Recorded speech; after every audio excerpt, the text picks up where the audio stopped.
All right, so let's look at what isotopes actually are now and how we're going to calculate the atomic mass of the elements on the periodic table.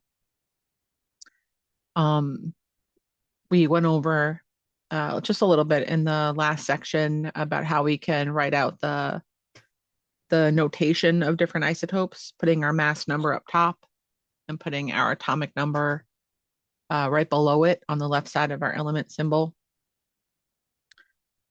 Think back to the definition of isotopes that we mentioned earlier. Isotopes are going to be atoms of the same element, which means they'll have the same number of protons. They're going to have different mass numbers. And so if they have the same number of protons, that means they're going to have a different number of neutrons. And we'll be able to distinguish different isotopes from one another using these symbols. Okay, so the atomic number will be the same for every element when it's the same element, but these mass numbers can change as the number of neutrons increases or decreases. So for each of these, we're going to give the atomic, we've been given the atomic symbol, we'll figure out the number of protons, neutrons, and electrons in each one of them. And what we're going to see, you'll notice here, I mentioned this earlier, but you'll notice it here again, that they did not include the atomic numbers in the bottom left of these symbols. The atomic numbers, they're not a requirement because you have the symbol. So you know what element you're talking about and you know how to find the number of protons for that particular element. What is required to answer a question like this, where they're asking for the number of neutrons, is the mass number, because that changes from isotope to isotope. But for each of these elements, we can very easily look at the periodic table. For oxygen, our atomic number is 8, so we can just fill that in. For phosphorus, our atomic number is 15, so we can fill that in. And for zinc, our atomic number is 30. I like to fill them in because when I'm calculating the number of neutrons, I like to set it up like a subtraction. So now I can say, all right, well, my mass number is 16. I have 8 protons. That means that if I subtract those, I have 8 neutrons, right? So this 8 is my protons. I've got 8 neutrons. And if I have 8 protons, that means I also have 8 electrons. For my phosphorus, my atomic number is 15. So I've got 15 protons. 31 minus 15 means I have 16 neutrons. And if I have 15 protons, that means I have 15 electrons. And for my zinc, my atomic number is 30, so I have 30 protons. I'm going to subtract my mass number minus my atomic number, which means that I've got 35 neutrons. And if I have 30 protons, that means that I have 30 electrons.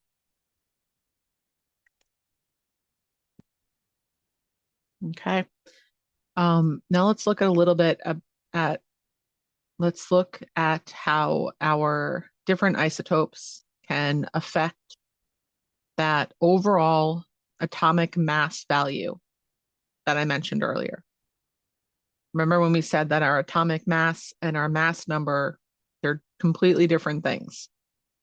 When we are talking about the atomic mass, we're talking about this value that's on the periodic table. Okay. And what this value represents is a weighted average of the masses of all of our different isotopes for a particular element. It's called a weighted average because the isotope that is present in the greatest amount is going to contribute the most to our overall atomic mass. And the isotope that's present in the lowest amount is going to contribute the least to our overall atomic mass. So that's what we mean by the term weighted average. So this is an example of the isotopes of magnesium. They're showing us here the percent abundance of our isotope, which is how present they are in nature, as well as the mass of the individual isotopes. okay? And so you see that the mass of magnesium 24 contributes to the overall mass of the magnesium element more than any of the other isotopes that are present. And we know that because the atomic mass on the periodic table of magnesium is closer to 24 than it is to 25 or 26.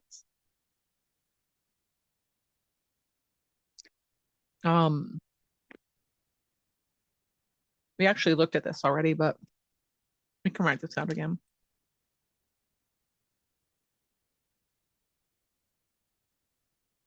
Here they're giving us the individual isotopes of carbon and asking us to find the protons, neutrons, and electrons present in each of them. So let's go back to the board real quick. So for carbon 12, I know that all of these are carbon, so my protons for all of them are going to be 6. And because they're all neutral, that means my electrons for all of them are going to be 6 as well. What's going to be different is going to be my number of neutrons for each one. So if my mass number is 12 and my protons are 6, that means I have 6 neutrons in carbon 12. If my mass number is 13 and my protons are 6, I've got 7 neutrons in carbon 13. And if my mass number is 14 and my number of protons 6, then I'm going to have 8 neutrons in my carbon 14. All right. The next question that they're asking us in the following learning check is they're giving us a combination of protons, neutrons, and electrons. And they're asking us to write the atomic symbols for those atoms. Okay, so they give us 8 protons, 8 neutrons, 8 electrons, 17 protons, 20 neutrons, 17 electrons, 47 protons, 60 neutrons, 47 electrons. Okay, so now for each of these, we start out at the proton value, finding that symbol. So if 8 protons means my atomic number is 8, which means I have oxygen. And if I have 8 protons plus 8 neutrons, that means that my mass number is 16. My protons and my electrons are equal, so I do not have a charge up here. For my next one, my atomic number for 17 is going to be chlorine. My mass number is going to be 17 plus 20. And again, my protons and my electrons are equal, so I have no charge. For my atomic number 47, that is going to be silver. My mass number is 47 plus 60. And no charge because my protons and my electrons are even. For the next learning check, let's go back to the screen so that we can look at the options. The first question here, they're basing both of these questions off of these pairs. And the first question here says, which of the pairs below are isotopes of the same element? Remember that for something to be the same element, that means it has to have the same number of protons.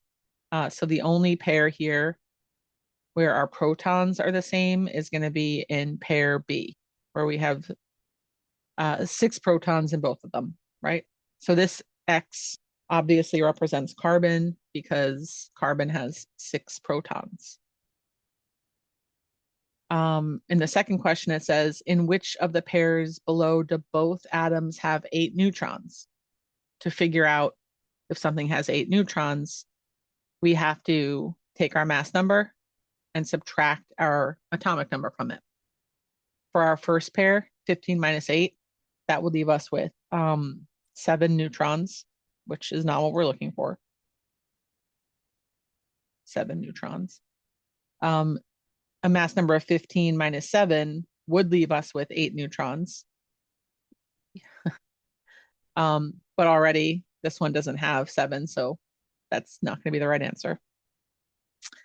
For the pair in choice B, if my mass number is 12 and I have 6 protons, that means I'm going to have 6 neutrons. So this one's no good. And for choice C, if I've got a mass number of 15 and I have 7 protons, that does mean that I have 8 neutrons. If I have a mass number of 16 and I have 8 protons, that also means that I have 8 neutrons. My really sad looking 8s. Okay, so choice C, that's the right answer there.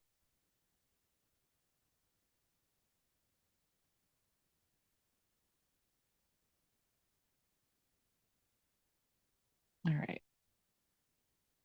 Now let's look at how we calculate the atomic mass. When we're calculating the atomic mass that we see on the periodic table, again, like I said before, it's going to be considered a weighted average, which means that we have to incorporate the percentage, the percent abundance of that particular isotope, along with the mass of that isotope. Okay. And each isotope, so that like chlorine has 2 isotopes, right? The isotope chlorine 35 has a mass that's different than the isotope chlorine 37. The mass of chlorine 35 is going to be a lot closer to 35 AMU. The mass of chlorine 37 is going to be a lot closer to 37 AMU. And we're going to use the percentages of each isotope to get the overall mass of chlorine that we see on the periodic table. Okay. So to calculate the atomic mass, we're going to use the percent abundance of each of our isotopes.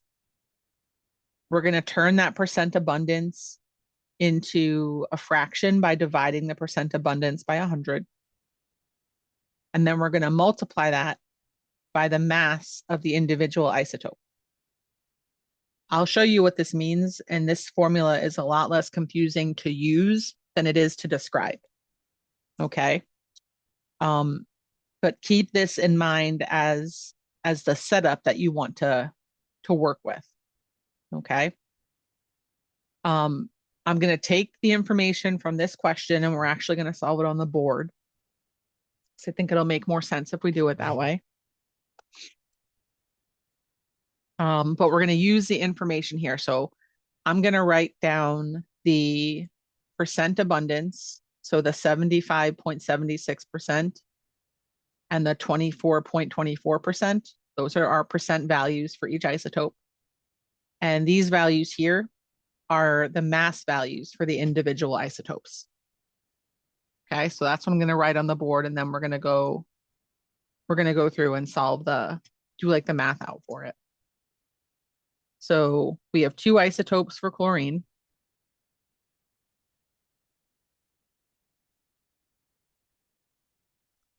We have chlorine 35.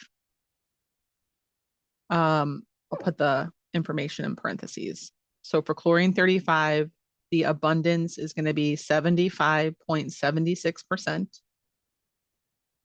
And the mass is going to be 34.97 AMU.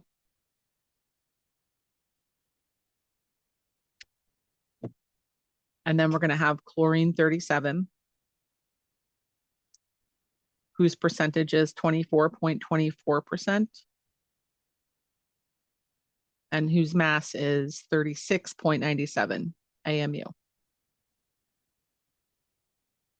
Okay. Now, that formula that we wrote down, or that we looked at in the last slide, looks like this. Atomic mass equals the percent abundance, which is your percent value, divided by 100 times the mass of your isotope. okay? And in this case, we have two isotopes. So I'm gonna, for my first calculation here, I'm gonna take the percent abundance of isotope 1, and I'm gonna divide that by 100. I'm gonna multiply it by the mass of isotope 1. And then I'm gonna do the same thing for isotope 2. So I'm gonna take the percent of isotope 2, divide it by 100, and multiply it by the mass of isotope 2.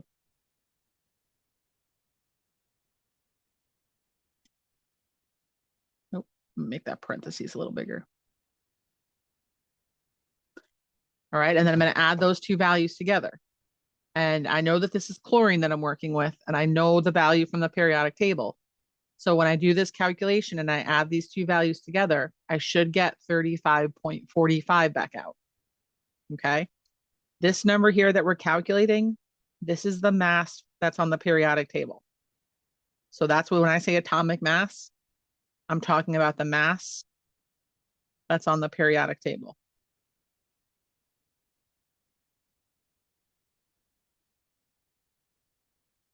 Okay. So let's plug in the values that we have. Our percent for isotope 1 is going to be 75.76 divided by 100 times 34.97 AMU plus 24.24 over 100 times 36.97 AMU. All right, and now we're going to do the math that's in these parentheses. We'll do each of these calculations and we'll get these numbers back out.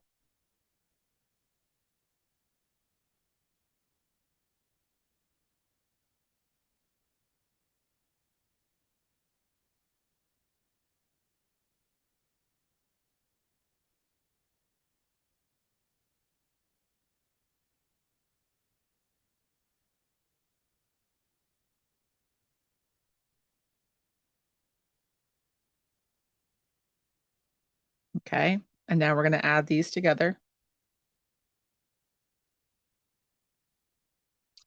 And we're going to end up with 35.45 AMU. Okay, that's how this works. That's how calculating the atomic mass works. If you have two isotopes, you do this process 2 times. If you have 4 isotopes, you do this process 4 times, and then you add all the values together. Okay, that's the only difference. We're going to do more practice with the math. But before that, let's look at one more question that is our learning check here. I like this question. It says lithium consists of 2 naturally occurring isotopes, lithium-6 and lithium-7. And remember that these superscripts up here, they're telling you what the overall mass of that isotope is closest to. So lithium-6 has a mass that's very close to 6 AMU. And lithium-7 has a mass that's very close to 7 AMU. And so this says use the periodic table to predict which isotope is the more prevalent one. And when we look at the periodic table, it tells us that the atomic mass of lithium on the periodic table is 6.941 AMU. So to connect that information back to the prevalence, which one is more prevalent, we'd look at this number and we'd say, well, is 6.9 closer to 6 or closer to 7? Right? And 6.9 is a lot closer to 7 than it is to 6. So what that means is that the lithium-7 contributed more to the overall mass of the element than the lithium-6 did. And it means that the lithium-7 is going to be the more prevalent isotope out of the 2 of them, because the mass that's on the periodic table is closer to 7 than closer to 6. Okay. All right. Next practice one.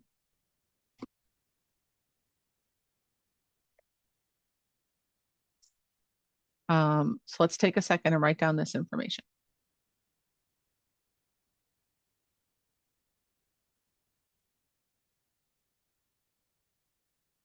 All right, so we write that down. And now we're going to go through and we're going to calculate the atomic mass for gallium. Okay, so our atomic mass, we have two isotopes, so we're going to do this process 2 times. The atomic mass is going to be the percent of gallium-69 over 100 times the mass of gallium-69.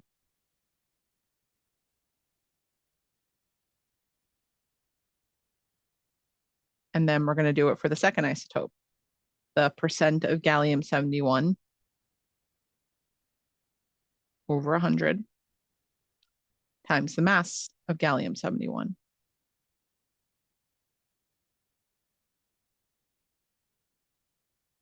Okay.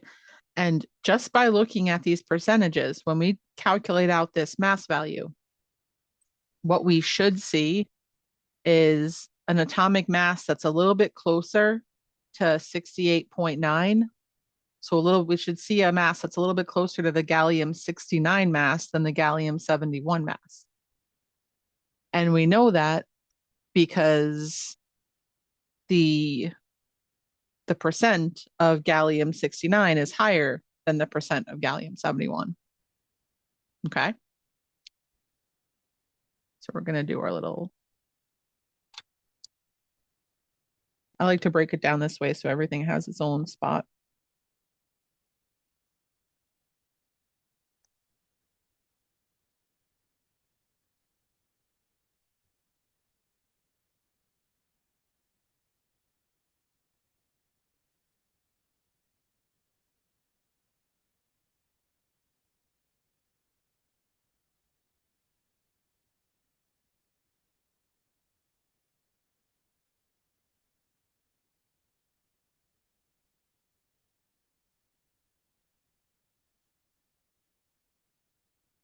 All right, and then we add those together. And we get 69.72.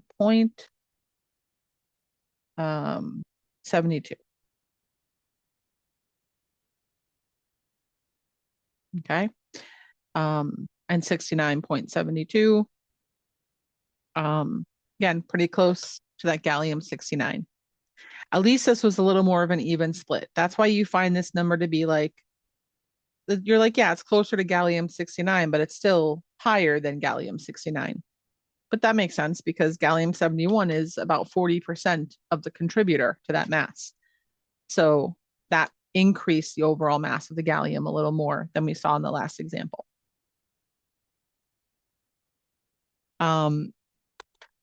Let's look at the example for magnesium. I know we already looked at the magnesium mass, but let's look at the actual calculation for it because magnesium has 3 isotopes, and I just would like you to see what that looks like when we're calculating with more than 2 isotopes present. So magnesium has 3 naturally occurring isotopes. It has Mg24, which has a mass of 23.99 AMU and a mass of 78.70%. Mg25, 24.99 AMU and a percentage of 10.13. And Mg26, which has a mass of 25.98 AMU and a percentage of 11.17. Okay. And so we'll use this to figure out what the overall atomic mass of magnesium is, even though this is one we kind of looked at a little bit earlier. All right. But we follow the same process. We have 3 isotopes this time. So we take our percent value, divide it by 100, multiply it by the mass of that isotope,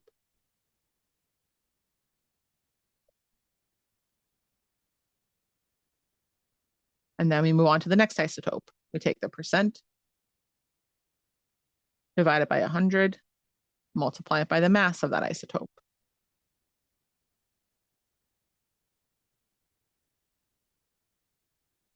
And now we've got 3 isotopes this time, so we'll do it for the third isotope. We take our percent, multiply it by the mass of that isotope.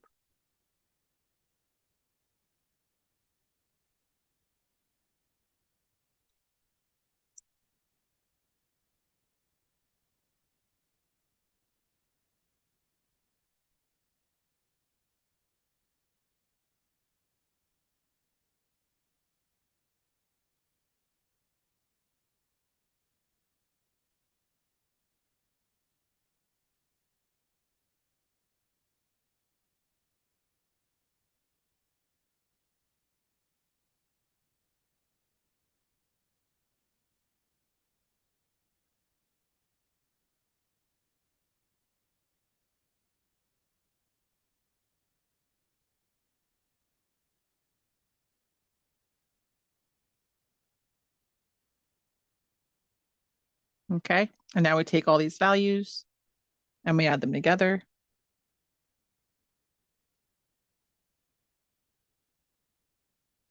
And we end up with an overall mass of 24.31 AMU for the magnesium, which is a mass value that's very close to the magnesium 24, which makes sense because the magnesium 24 makes up almost 79% of all magnesium. Okay. All right, so that is calculating the mass. We're going to move on to something a little bit different now. We're going to start looking at electrons and the different energy levels that the electrons reside in. All right, so go back to the screen sharing. All right. We're going to be looking at our energy levels, our sublevels, and our orbitals for electrons that exist inside of an atom in this section of the chapter. And to talk about electrons, we have to mention electromagnetic radiation and our electromagnetic spectrum. Okay, so electromagnetic radiation is a lot of the energy that we experience, the light that we see. That's all part of electromagnetic radiation. Electromagnetic radiation is going to consist of these energy particles that move in a wave motion. Okay. All of our electrons or our particles that are moving as in that electromagnetic field, they're going to be moving as waves, which have peaks and valleys to them. And we're going to see that very high energy radiation is going to have these very short wavelengths, and low energy radiation is going to have much longer wavelengths. We need to know a little bit about what waves look like for those sentences to really make sense to us, though. So this is how we characterize waves. All right, we're going to go through a little bit of what waves are, what they look like, what the different points of waves are going to be. When we're looking at a wave, we're looking at something that repeatedly moves through a central plane. So this flat line here, that's going to be our central plane or our node. We can consider this like a 0 point, okay? And our wave is going to go up from that central plane to the highest point that it can reach, which is called the crest. And then it's going to move back down. It's going to cross that 0 point, that central plane again, and it's going to move down to the lowest point that it can reach, which is a trough. Okay, so it's a crest and a trough. And the distance between your central point and your crest, or your central plane and your trough, that's called your wave's amplitude. Okay, your wave's amplitude is the height that your wave can reach. And what amplitude tells us is how bright our light is. Okay. The larger the amplitude of any wave, the brighter the light is going to be. All right. The other thing that we can measure with our waves is called the wavelength. And to measure the wavelength, you're going to measure the distance between two identical points in any wave.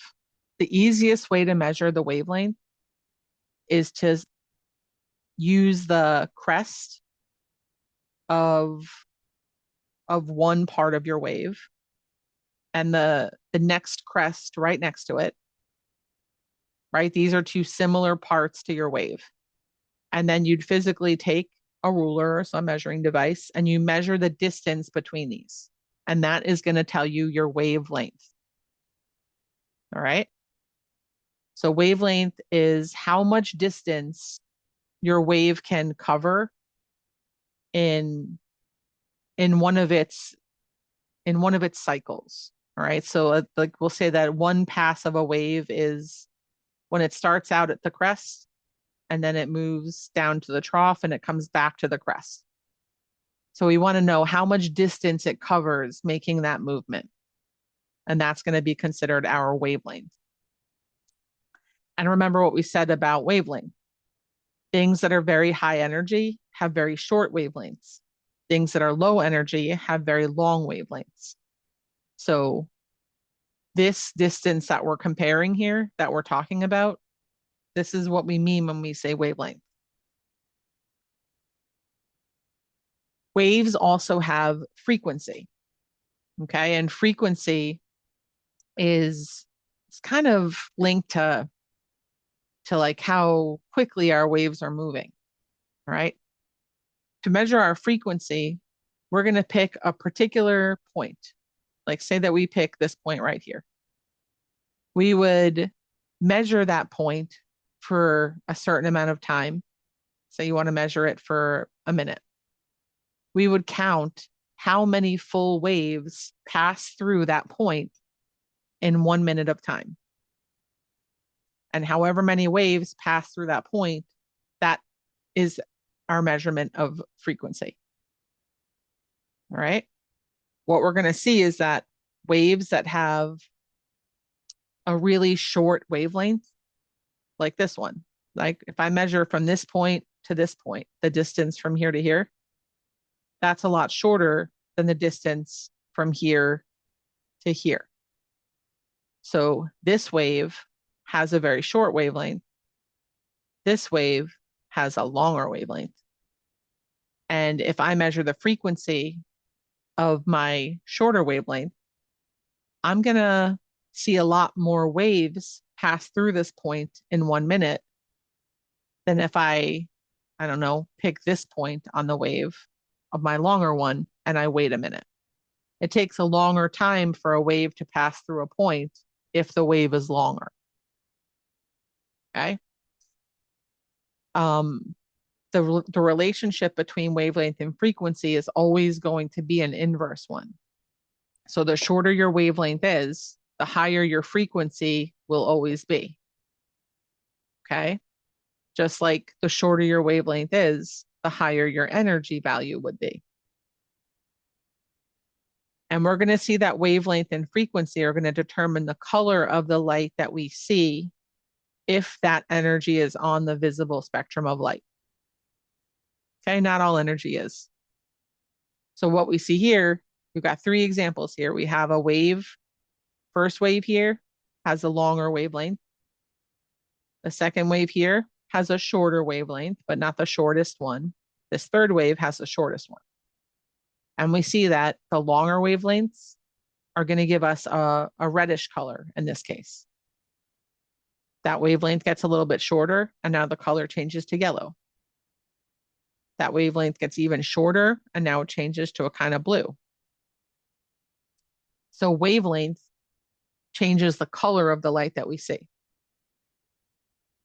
If we change the amplitude of our light, right? So in this case, we're measuring 2 waves And the wavelength of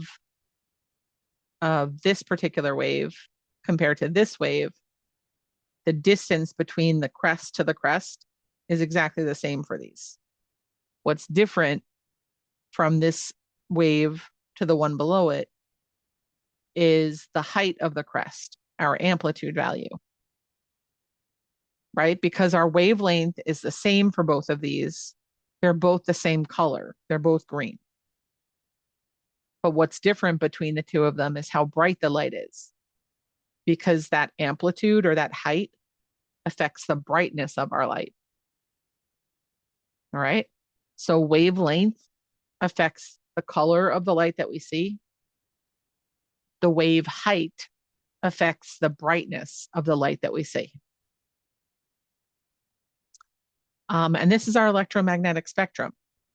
Okay. And what we're going to see is that we can think about our very low energy light over here. It doesn't have to be light, just low energy radiation over here, and our very high energy radiation over here. And what you're going to see is that when you have really low energy values, you're also going to have much lower frequency values.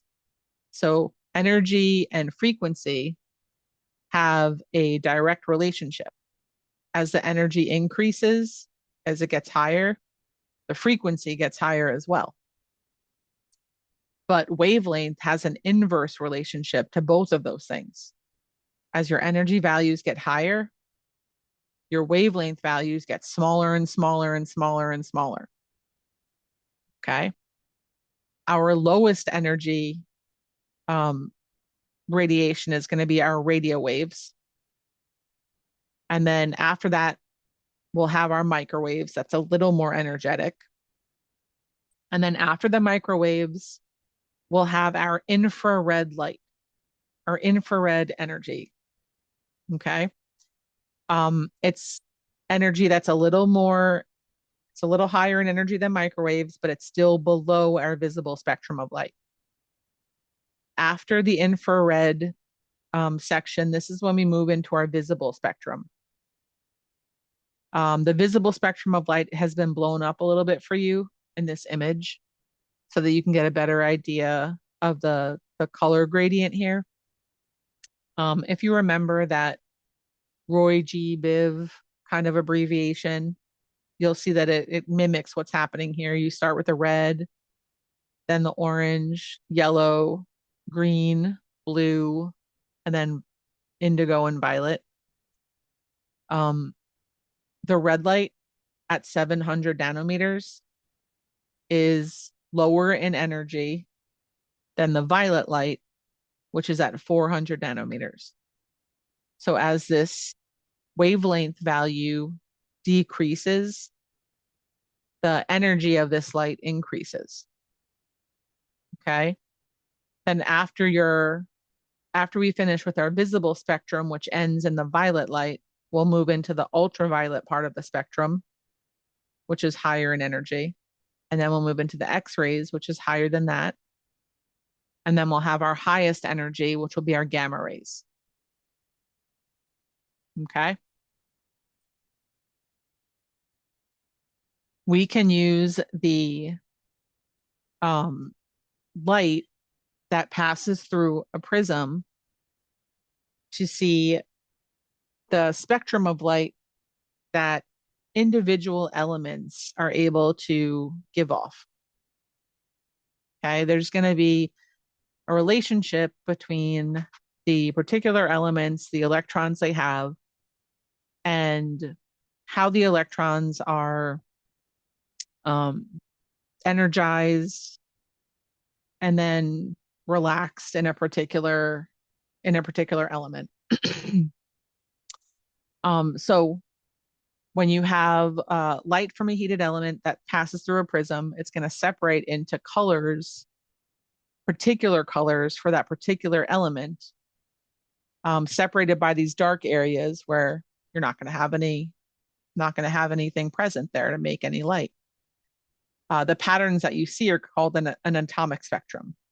Okay, every element has its own version of this because every element has its own specific number of, like we said, protons, neutrons, and electrons. So something like barium passed through will give out this particular pattern of colors and spaces, colors and like lines that have a particular number of spaces between them. And the spectrum for barium isn't going to look like the spectrum for any other element. Okay, so you can use these atomic spectrums to, or spectra, I should say, to identify different elements that you're looking at. The electrons that exist in that outer region of your atom that have, we said that our protons and our neutrons are going to exist within the nucleus, and our electrons are going to exist outside of the nucleus. Those electrons are going to be present in different energy levels outside of that nucleus. The energy levels are going to tell us how far away from the nucleus our electrons are located. All right. There are what are called quantum numbers assigned to our electrons that give us information about the location of the electrons that are in our atoms. Okay. For starters, every electron is going to have its own energy level that it resides in. Well, not its own like personal one, but it's going to have a specific energy level that it resides in. And that energy level is called the principal quantum number. It's also given the value n. So if you see something that says like n equals 1, it means your electron is in the first energy level. If you see n equals 2, it's going to be in the second energy level. The n values of an electron are always going to be a whole number starting at 1 or greater. Okay, you can't have a decimal and you can't have a value of 0. You're going to see an increase in the energy of that electron as the value of n gets larger, because the electron is going to be farther away from the nucleus in that case. We're also going to see that the energy of electrons they're going to be quantized, which means that they're going to have very specific energy values in those particular energy levels. And you can calculate that actual value if you have the equation for it. This n value is called the principal quantum number. Okay, and this is a really good way of kind of thinking about it. Like if this is your nucleus, and your nucleus is on say the nucleus is on the floor, and you have a bookshelf that's right above it. The first shelf would be your first energy level. The second shelf would be your second energy level. Third, fourth, and fifth.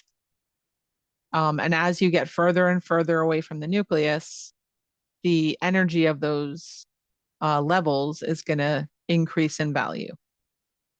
Okay.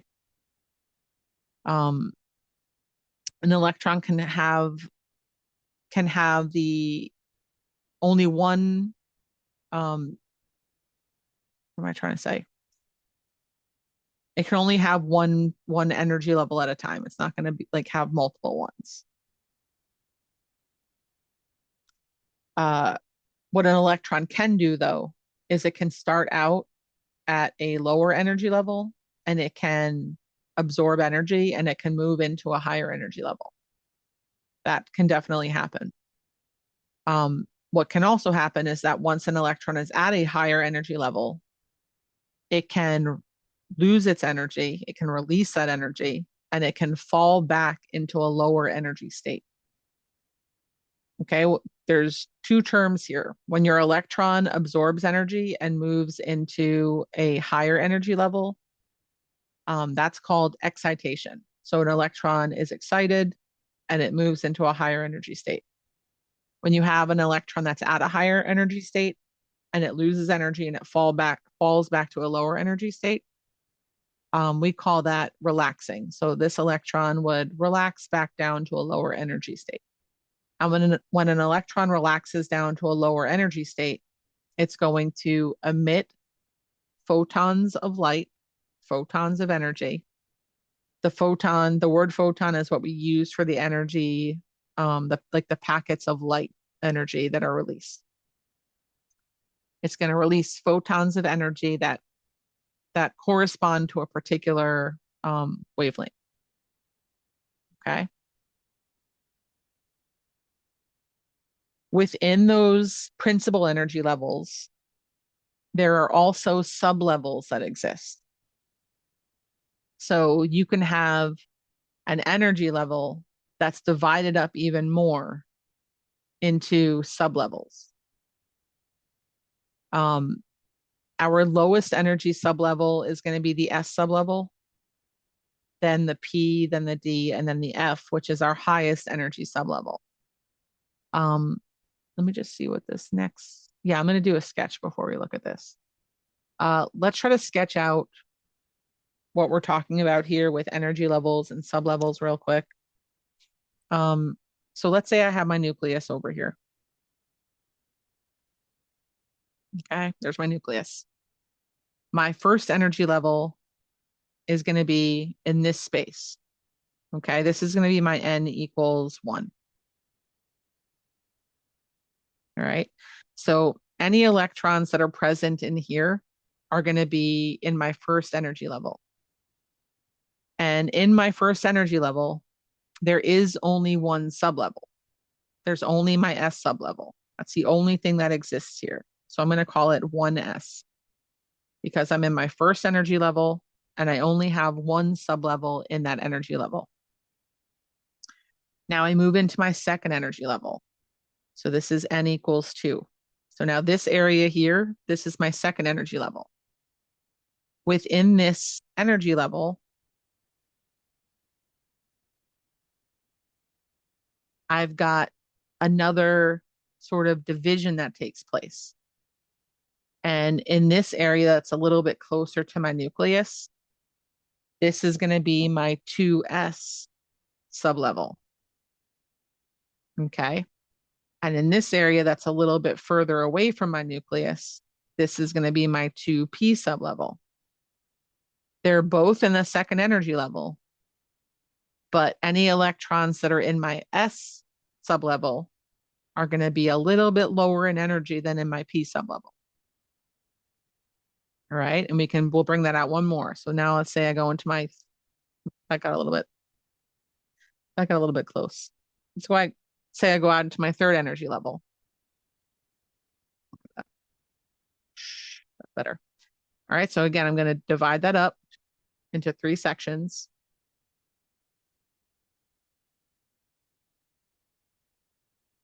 Okay.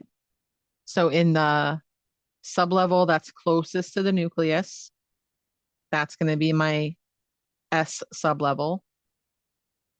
And in the one that comes right after my S sublevel is going to be my P sublevel.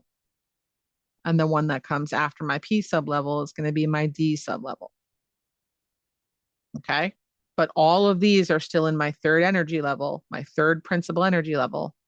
But I've just split them up a little bit further with my S sublevel being a little bit lower in energy than my P, which is lower in energy than my D. Okay. That's how our sublevel breakdown works. Now they're showing you a similar type of picture in the next slide, but they're breaking it down into the individual orbitals that are present in the sublevels. So here we see the first energy level. There's only one sublevel in that first energy level, just like we saw here. And in that one sublevel that exists, there's going to be one orbital that's present. Okay. In every S sublevel, there's only ever going to be one orbital present. It doesn't matter whether the S sublevel is in the first, second, third, or fourth energy level. Even when I'm out in my 3S sublevel, I still only have one orbital present there. Okay. So every S sublevel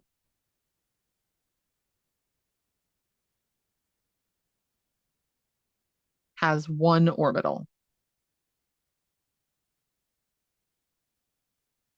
right? Every p sublevel, regardless of the energy level that it's in, every p sublevel has 3 orbitals. All right, that's what you're seeing here in this picture. Starting in your second energy level, this is when you can have S S sublevels as well as P sublevels. And every time that you have a P sublevel, you're going to have 3 orbitals in that P sublevel. The orbital is the place where your electrons actually reside. Okay. We'll talk about that more. Again, we're building here. So this is just another piece of the puzzle. But each P sublevel is going to have 3 orbitals. When we move up to our third energy level, we can have 3 orbitals, 3 sublevels rather, maximum. The S sublevel, the P sublevel, and then the D sublevel as well. And we see that in the D sublevel, the maximum number of orbitals that we are able to have increases again. Every time, notice it increases by 2 every time. We started with 1 orbital in our S sublevel, then we have 3 orbitals in our P sublevel, and now we have 5 orbitals in our D sublevel. And every D sublevel is going to have 5 orbitals in it.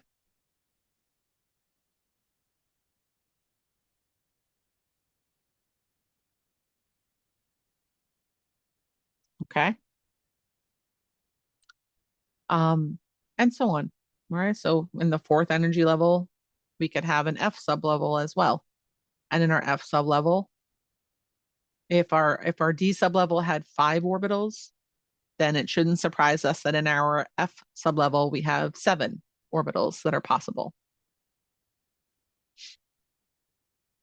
Okay. So those are our principal energy levels, and those are our sublevels. And what we also want to see is some of the shapes of these different orbitals. All right, like I just mentioned, our orbitals are the places where our electrons are actually going to be located. Okay. Electron location is not a definite thing though.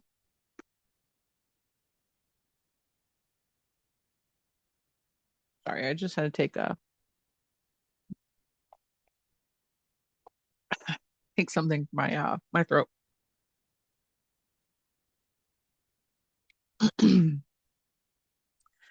Orbital location or electron location rather is not a definite thing. So they say that the location of electrons is going to be described by probability. And when we're describing orbitals, we're talking about places where the probability of finding electrons is at its highest. Okay. Different orbitals, depending on the sublevel that they're in, are going to have different shapes. You'll be expected to know the shapes of the s orbitals and the p orbitals in particular, because after that the shapes get a little bit funny. But all of our s orbitals are all going to look like spheres. So whether it's 1s, 2s, or 3s, or 4s, or whatever, they're always going to look like spheres. The difference between the shape of a 1s orbital versus a 3s orbital is just going to be the size. Okay. They get bigger as they get further away from the nucleus. Our p orbitals are going to have a shape that looks like, do I not have a picture of it here? Okay, I do. That looks like these dumbbells. Okay. Or they look like 2 balloons that are connected, right at that centerpiece. There are 3 p orbitals. Okay. Like we said, every p sublevel has 3 orbitals. And you're going to notice that the dimension that the orbital sits in is different for each one of these. So we have 1 p orbital that lays on our x-axis. We have 1 p orbital that lays on our y-axis. And then we have one p orbital that lays on our z-axis, so three-dimensional space. All right, so this is the shape of our p orbitals. And when you combine them all together, it looks kind of like a sphere. Okay, but each individual orbital looks like a dumbbell. Our d orbitals look a little bit more complicated. They look like four balloons that are tied together at the center for 4 out of our 5 orbitals. The fifth orbital looks a little bit like that p orbital shape, the dumbbell, with a donut around it. Okay. You should definitely know the shape of the s orbitals and your p orbitals, right? Now, within your orbitals, within these these individual orbitals, a maximum of 2 electrons can reside in every orbital. Okay. You cannot have more than 2 electrons in any orbital. The rule that we follow that tells us this is called the Pauli exclusion principle. Specifically, the Pauli exclusion principle says that no 2 electrons can have the same set of quantum numbers. Quantum numbers are linked to these values that we're looking at here, the principal energy level, sublevel. And what it ends up telling us is that you can only fit 2 electrons in any orbital. That's it. Additionally, when you have 2 electrons in the same orbital together, those electrons rather, are going to, all electrons, I should say, naturally have a spin to them. Okay. And electrons are going to spin in opposite directions when they're in an orbital together. All right. What you see written here with this down arrow and this up arrow, what this is trying to show is that you have a particular orbital with 2 electrons in it, and one electron is spinning in like a south direction, and the other electron is spinning in the opposite direction, which would be a north direction. But you can never have 2 electrons that are in an orbital together that are spinning in the same direction. They have to spin in opposite directions so that their magnetism cancels out. All right. But no orbital can hold more than 2 electrons in it, because if it did, then you'd have electrons that were spinning in the same direction, and you can't have that. All right, so a little recap of some of the stuff we just talked about. There is a maximum number of electrons that can fill each sublevel because each sublevel has a specific number of orbitals, right? And every orbital has a maximum of 2 electrons that it can hold. So we already said that every sublevel, every s sublevel rather, has a maximum of 1 orbital in it. And if the s sublevel has 1 orbital in it, that means that it can hold a maximum of 2 electrons. Every p sublevel has 3 orbitals in it. And that means that every p sublevel can hold a maximum of 6 electrons, 2 electrons per orbital. Every d sublevel has 5 orbitals in it, which means that every d sublevel can hold a maximum of 10 electrons. And then every f sublevel has 7 orbitals in it. So every f sublevel can hold a maximum of 14 electrons. All right, so these sets connected. As we move from S to P to D to F, we go from 1 orbital to 3 orbitals to 5 orbitals to 7 orbitals. And every orbital can hold 2 electrons. So we go from 2 electrons to 6 electrons to 10 electrons to 14 electrons. Okay. This is just a summary of the electron capacities, but that's exactly what we were just talking about. So let's do a learning check here. This says indicate the type and number of orbitals in each of the following energy levels or sublevel. So if we have an N value of 1, that means that let's actually write these ones down. So for our learning check,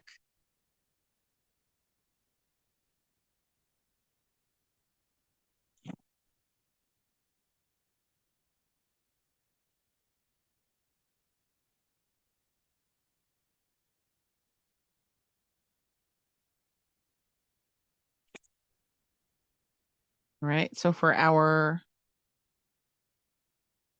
N equals 1, we know that we only have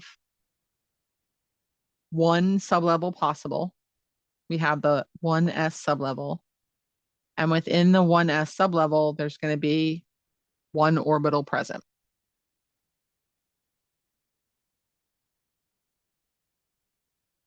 So 1s sublevel, one orbital. For our 3p sublevel, we focus in on the p part of it. Okay. For every p sublevel, we're going to have 3 orbitals present.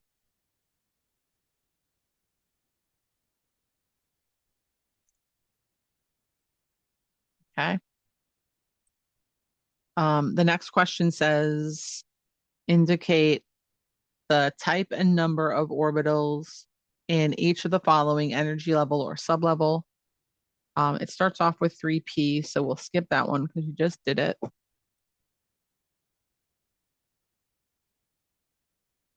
It says n equals 2, n equals 3, and then it says a 4D sublevel. So for our n equals 2, if our n value is 2, come back over to the picture. If my n value is 2, that means that I have 2 sublevels that are possible. I have a 2s sublevel, and I have a 2p sublevel. In my 2s sublevel, there's going to be one orbital. In my 2p sublevel, there are 3 orbitals. So my type of orbital present would be the 2s and the 2p. Those are my types that are present in n equals 2. And I'm going to have 4 orbitals total. 1 will be an s orbital, 3 of them will be p orbitals. For my n equals 3, again, I can come back to my diagram here. I'm going to have 3s sublevel, 3p sublevel, and a 3d sublevel. For my s sublevel, I'll have 1 orbital.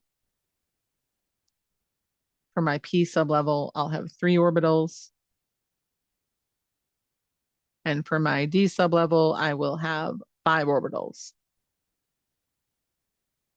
Okay, so I'll have a total of 9 orbitals. 9 total. And for my 4D sublevel, obviously my orbitals are going to be 4D sublevels. But to figure out how many there are, I'm going to focus in on the D here.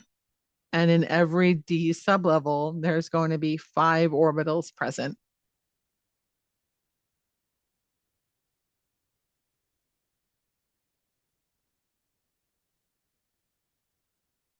Okay. All right, let's look at electron configurations next.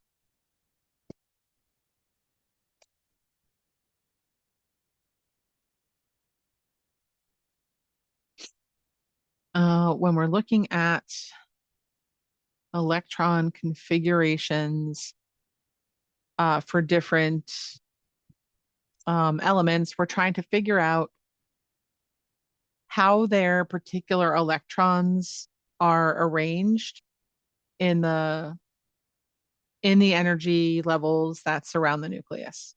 Okay. the first thing that you're going to notice and what's written out here, which is helpful, is that your periodic table can be separated into blocks. Okay. And excuse me, each of these blocks represent sublevels. So your S block, which is your first two columns on your periodic table, represents elements whose electron configurations end in the S sublevel. Your P block represents elements whose electron configurations end in the P sublevel. Okay, and the same thing is true for the D and for the F blocks, right? So we're going to try to practice looking at the electron configurations of different elements and drawing what's called orbital diagrams for these. These orbital diagrams that were super easy to do once we know how to write out the electron configurations. Orbital diagrams are going to visually show us how our electrons are arranged in the orbitals that they're occupying. When we're filling out our orbital diagrams or our electron configurations, we're always going to fill the orbitals from the lowest energy levels present to the highest energy levels present, and from the lowest energy sublevels present to the highest energy sublevels present. Okay. We're also going to make sure that when we have electrons that are being distributed in the same sublevel, so like in the 2p sublevel, for example, we know that there's 3 orbitals in a p sublevel.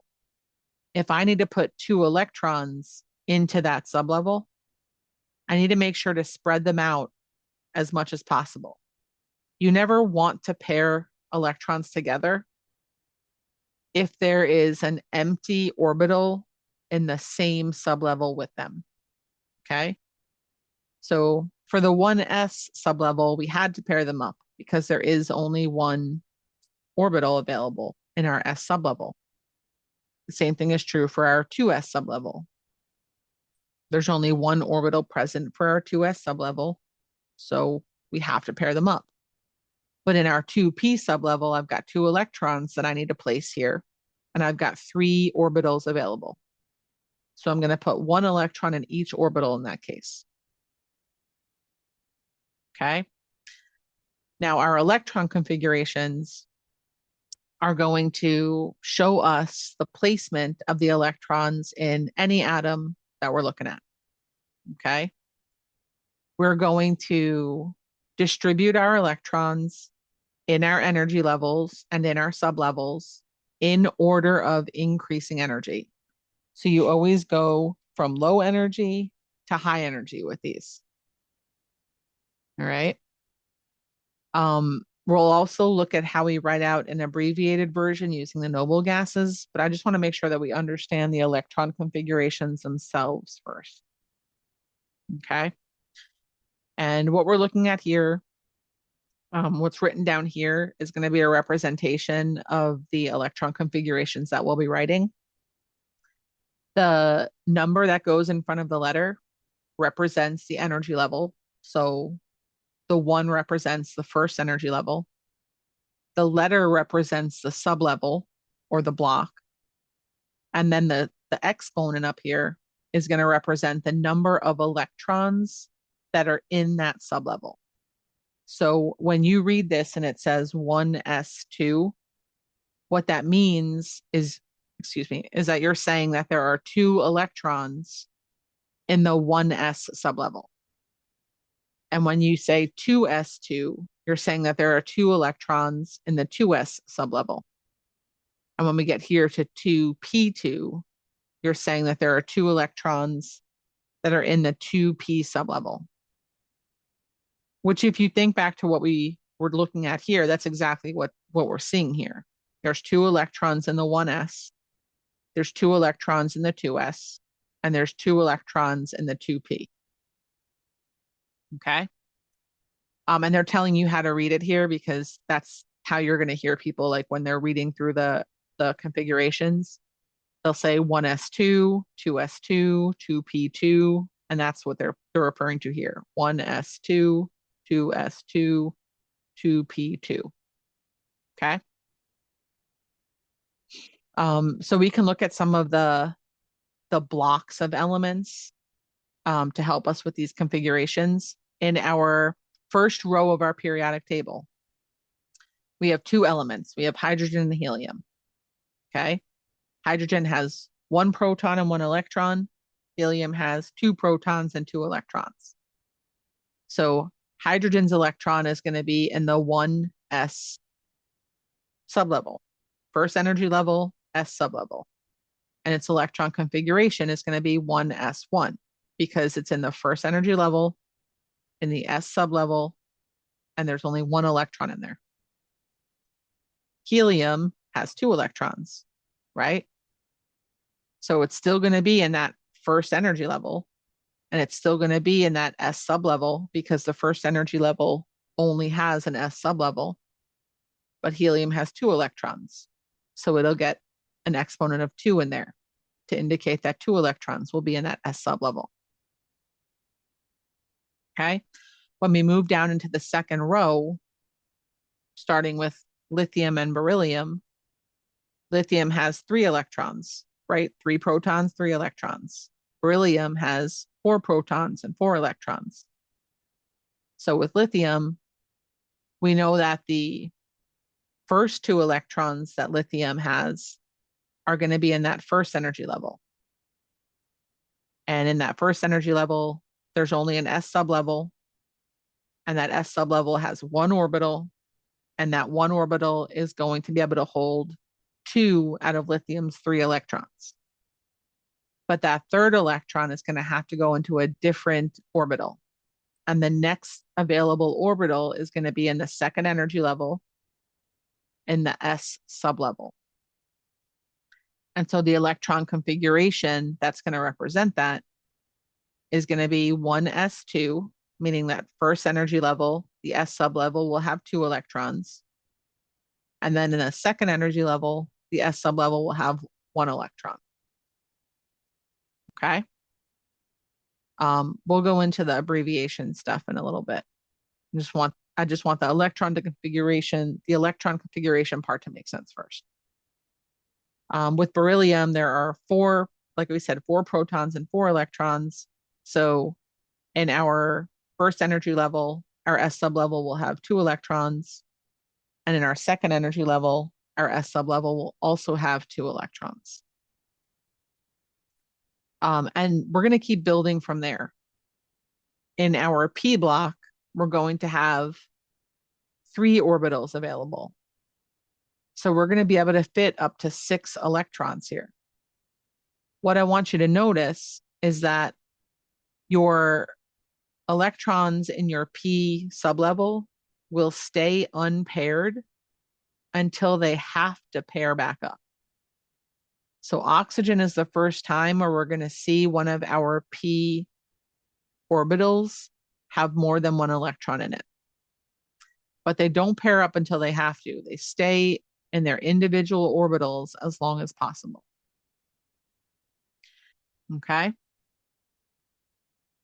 So let's look at an example here. This says nitrogen atoms are found in amino acids, proteins, and nucleic acids. Draw the orbital diagram for nitrogen. Nitrogen's atomic number is 7, which means it has 7 electrons. And for our orbital diagram, we're going to draw boxes to represent the 1s, 2s, and 2p orbitals. Now, the reason that we do that is because if we look back, I'm going to skip back a little bit. Apologies for all of this. I want to go back to our periodic table here. I'll go pull the periodic table a little bit closer so we don't have to do this next time. But if we look at nitrogen on the periodic table, I want you to see where it is. God, that's the worst. All the way back into the metals and non-metal section. When you look at nitrogen on the periodic table, which is over here, okay, notice that when we were breaking these up into blocks, okay, we said that these two columns here, these are our S blocks, right? Everything that is in this square here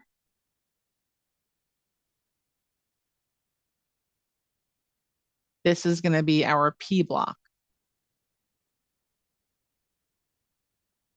Everything that is in this rectangle here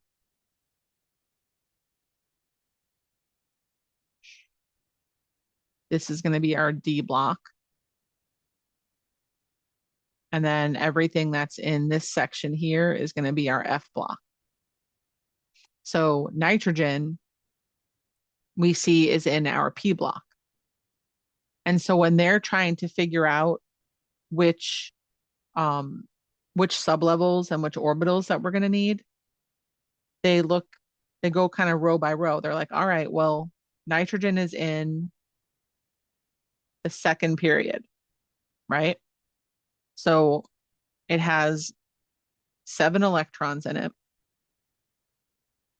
We need enough orbitals that will fit 7 electrons.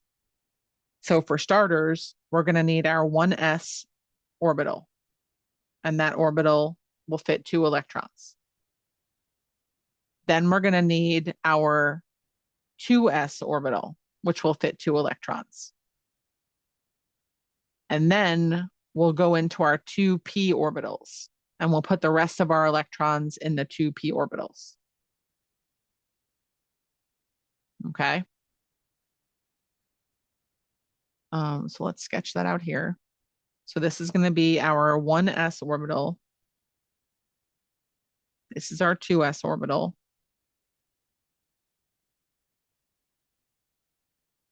And then our 2p orbitals, there'll be 3 of them because every p sublevel has 3 orbitals in it. And then all we have to do is take our 7 electrons and distribute them within the boxes that we have here. Okay, so we're going to count. We fill up our 1s first, 2 electrons.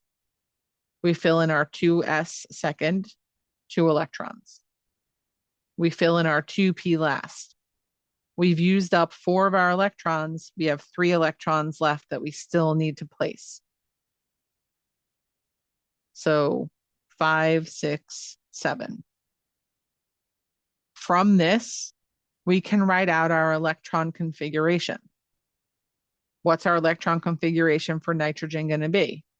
Remember, let's write that we're doing nitrogen here. If we want to write out this electron configuration, we're going to write that our 1s sublevel has 2 electrons in it. Our 2s sublevel has 2 electrons in it. And our 2p sublevel has 3 electrons in it. And that's going to be our electron configuration. Okay. Let's try another example.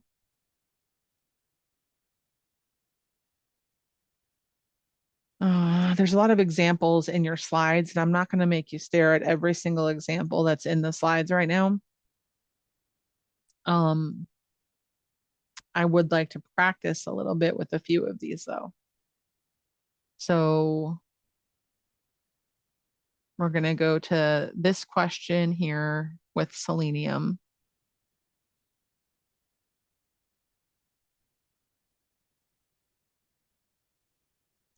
All right. It says use the sublevel blocks on your periodic table to write the electron configuration for selenium. Now, how do we find the electron blocks that we're going to need? You're going to look at your periodic table. I'm going to draw a real great version of this here. Okay, and we're looking at selenium. Okay. I'm gonna stop sharing here so that we can um kind of look at this together. This is again, it's a very sad looking version of your periodic table. Now up here, this is going to be row 1, and this is going to be where your hydrogen and your helium are. Even though they're usually not next to each other on the periodic table, when you're looking at the blocks of elements, they kind of keep them together in the S block. Now selenium is in our 4th row. Okay, so I'm going to trace that over. So selenium's in our 4th row. So this is going to be our 2nd row, and this really giant row can be our 3rd row, whatever. So when we're looking at the blocks of elements here and we're trying to figure out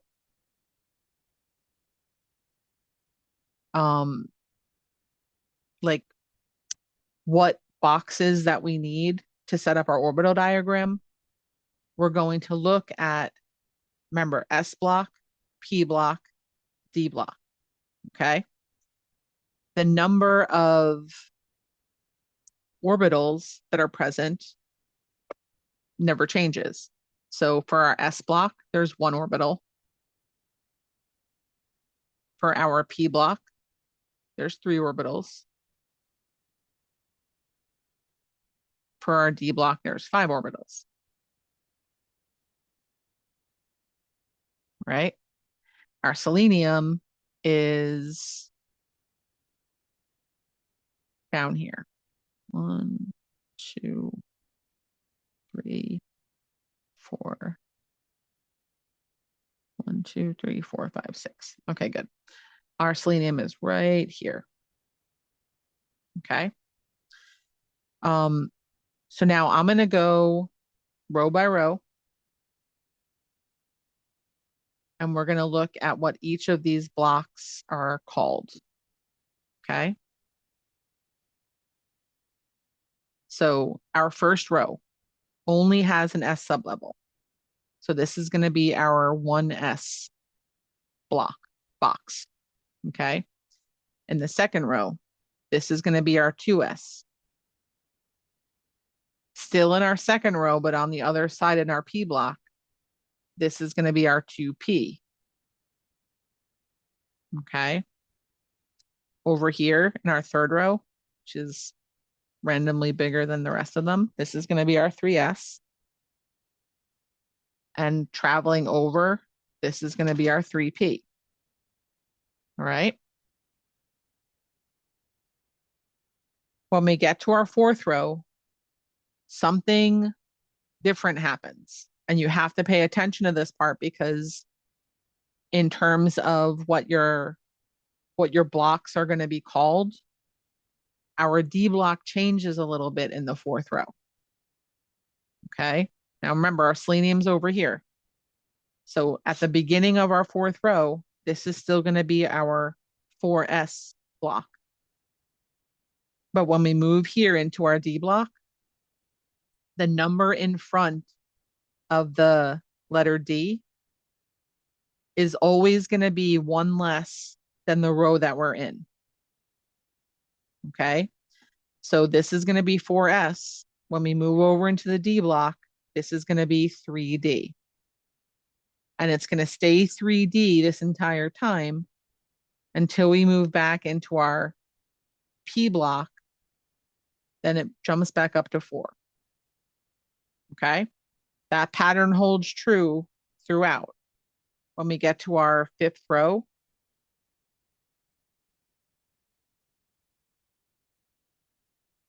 in our S block, this is going to be 5S. When we get to our D block, it's going to be 5 minus 1. It's going to be 4D. Okay. And then when we get to the end of the D block, it's going to jump back up and be 5P. All right. Now, how does this help us answer the question about selenium? When you identify where selenium is on the periodic table, you can look back Every single one of these that exists before selenium on the periodic table has to be filled up before we can get to the end of selenium's electrons. Selenium has 34 electrons. So we need places for 34 electrons. That means that we're going to need to put electrons in 1s, 2s, 2p, 3s, 3p, 4s, 3d, and then 4p. So you can use this mapping system and you can say, all right, well, I know I'm going to need to put 2 electrons into the 1s. I'm going to need to put 2 electrons into the 2s. And I'm going to go into my 2p sublevel. I know that in every p sublevel, there's 3 orbitals. Then I'm going to move into my 3s. My s sublevel has 1 orbital.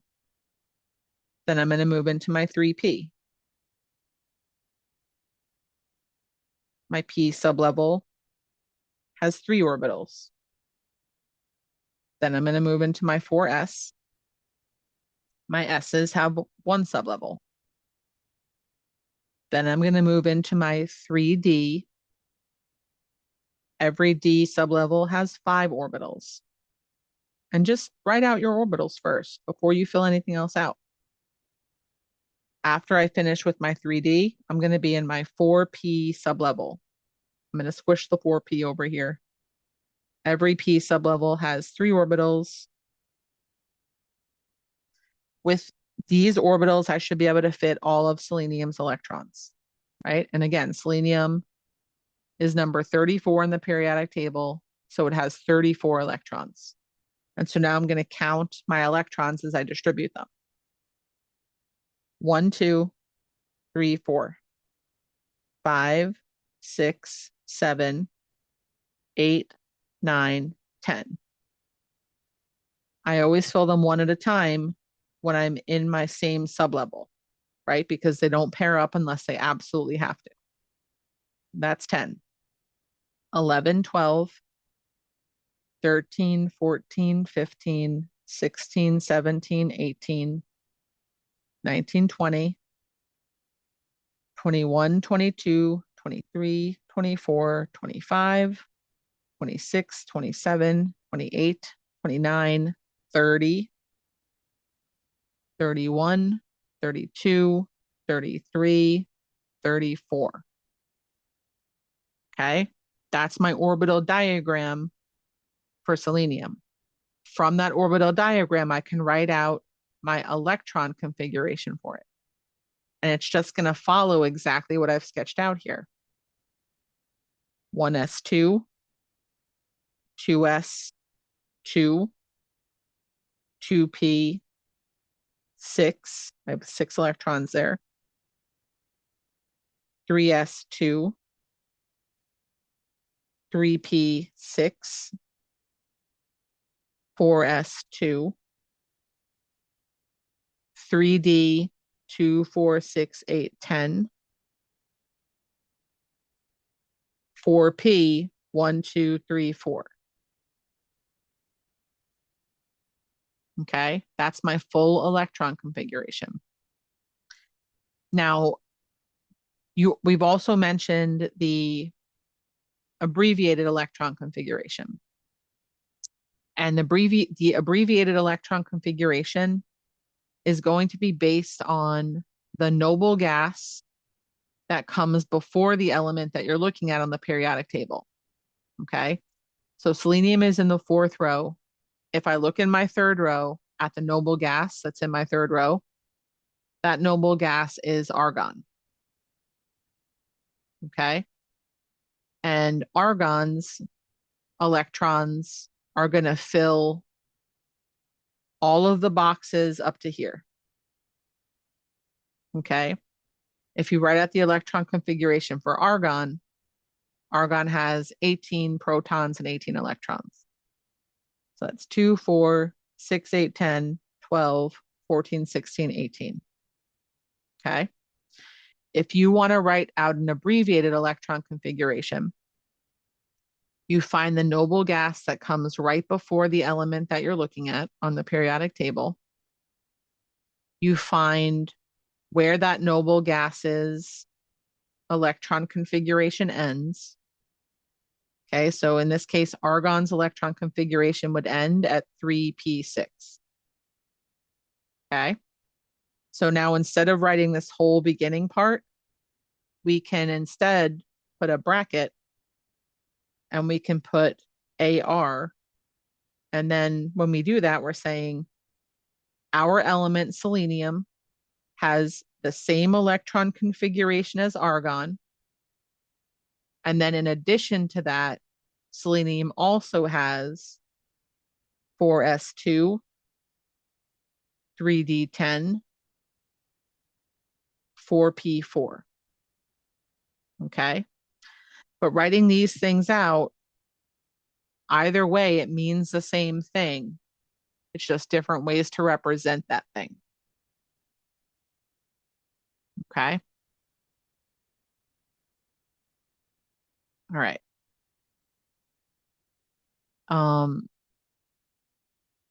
right, next question asks us to use the periodic table to give the symbol and the name of an element with a particular electron configuration. So let's write out the question first.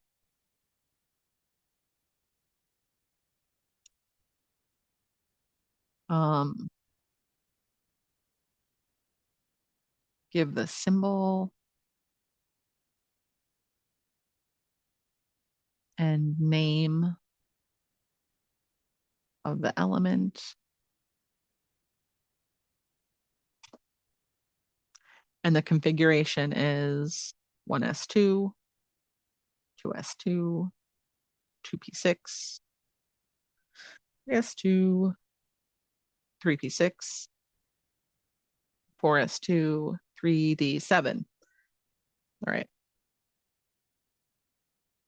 So again, apologize for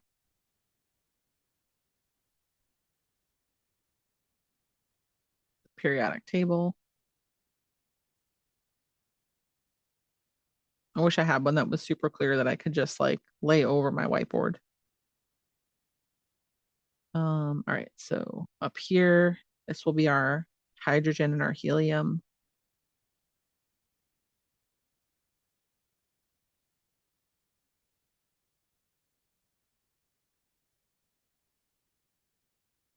That'll be our third row.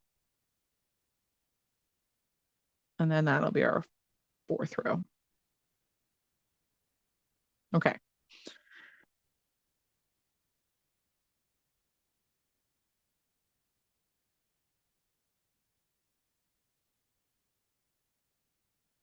One, two, three, four, one more, 5, 6. So when you're using an electron configuration to find an element, you can count on your periodic table to help you do this. 4, 5, 6, 7, 8. Squish this one in here. 1, 2, 3, 4, 5, 6, 7, 8, 9, 10. Okay, that's good enough. So every space on your periodic table represents, like we said, a sublevel and the number of electrons that can go in that sublevel. So like hydrogen being the first spot on your periodic table, this represents 1s1. Helium being the second spot represents 1s2. We only have 2 elements in the first row, and that represents the both of those. In your second row, this box represents 2s1. This box represents 2s2. And then we skip over to our P block. This is going to be 2p1, 2p2, 2p3, 4, 5, 6. Okay. Then we go down to our third row. We're going to do this until we get to 3d7. Okay. In our third row, this is 3s1, 3s2, 3p1, 3p2, 3, 4, 5. This is 3p6. Okay. Fourth row, 4s1, 4s2. And like we said, after the 4s, when we go into the D block, the number before the D decreases by 1. So this is going to be 3D1, 3D2, 3D3, 3D4, 3D5, 3D6, and right here is 3D7. And now we have to figure out what element that is. When you look on your periodic table and you go into the D block and you count 1, 2, 3, 4, 5, 6, 7, the element that sits right here where we wrote 3D7 is going to be cobalt, CO. And that's how you figure out what this element is. You use your periodic table and you count one at a time. Okay. All right. The next questions here ask us to write down some electron configurations. So let's look at the electron configurations for carbon.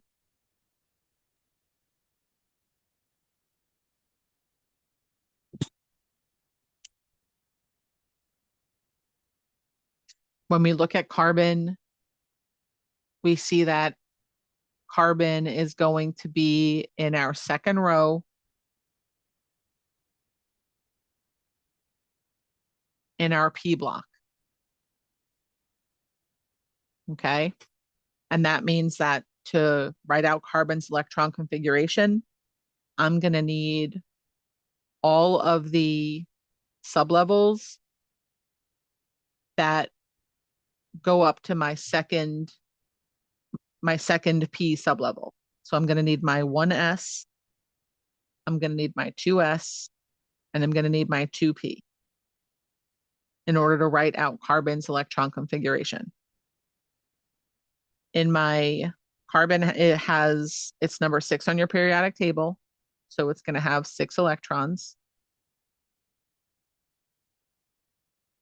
In my 1s orbital, 2 of those electrons will be there. In my 2s orbital, 2 of my electrons will be there. And in my 2p sublevel, I'm going to have 3 orbitals, but I only have two more electrons that I need to distribute.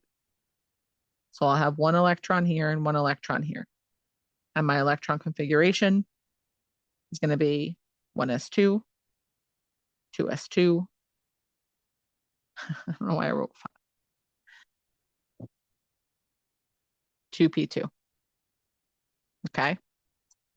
Now you do not have to write orbital diagrams every time that you want to write the electron configuration, because you can use your periodic table and you can count the sublevels and the number of electrons as you go. And that's going to be helpful for bigger elements like chromium, which is our second example.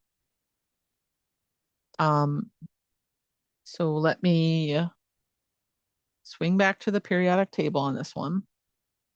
Now I want to show you how you can use your periodic table to find the electron configuration as well.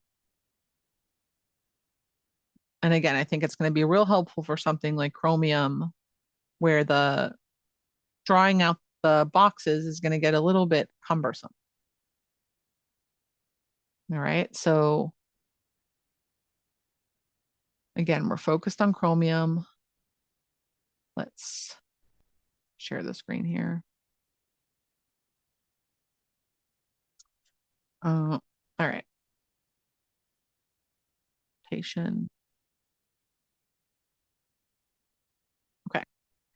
So first of all, we recognize that chromium is down here. Okay. And the things that you can recognize about it is that this is going to be our 4s block. And this row here, this is going to be our 3d block. Okay. If you can recognize the pattern of the rows, the periods, and the blocks, that's going to help you set up your electron configuration. Let me write this out with the pen so it's a little less. So everything in your hydrogen and your helium, this is going to be 1s. The lithium and the beryllium, this is going to be 2s. Everything that's from boron to neon is going to be 2p. Sodium and magnesium is going to be 3s. Aluminum to argon is going to be 3p. Okay. And as you're looking at these, you can actually you can use your periodic table to help remind you of how many electrons can fit in each sublevel. In every S sublevel, notice how there's only 2 columns here. So with your 1s, you're going to have 1, 2 electrons maximum. So our first thing that we write down would be 1s2. For our second row, for our 2s sublevel, we have, again, 1, 2 elements. So 2s2. When we go over to our 2p sublevel, we have 1, 2, 3, 4, 5, 6. So in our 2p sublevel, we're going to write 6. And we're going to keep doing this until we get to the chromium. In our 3s sublevel, we have 1, 2. So 3s2.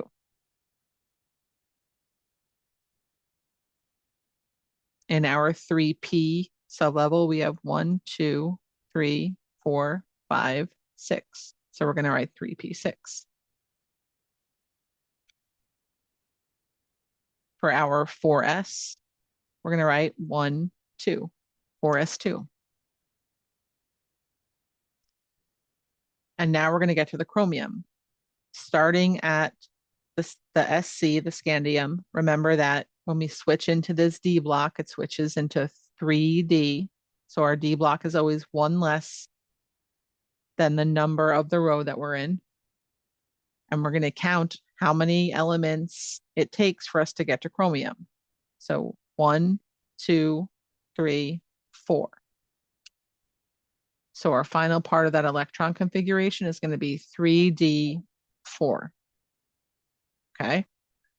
So this is the full electron configuration. Now, if we want to write out the shortened electron configuration, we have to go backwards until we get to the noble gas that comes right before our element of interest on the periodic table, which again is argon in this case.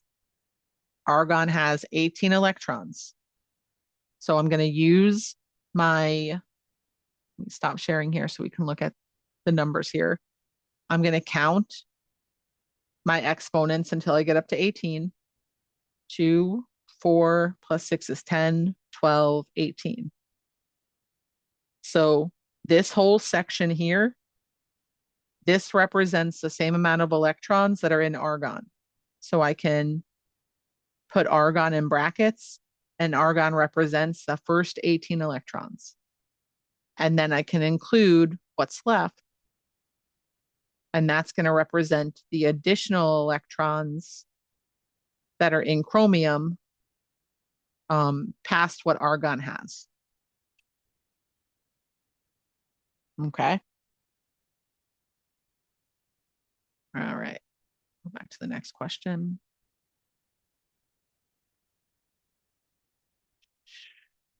All right, selenium, that one, that one.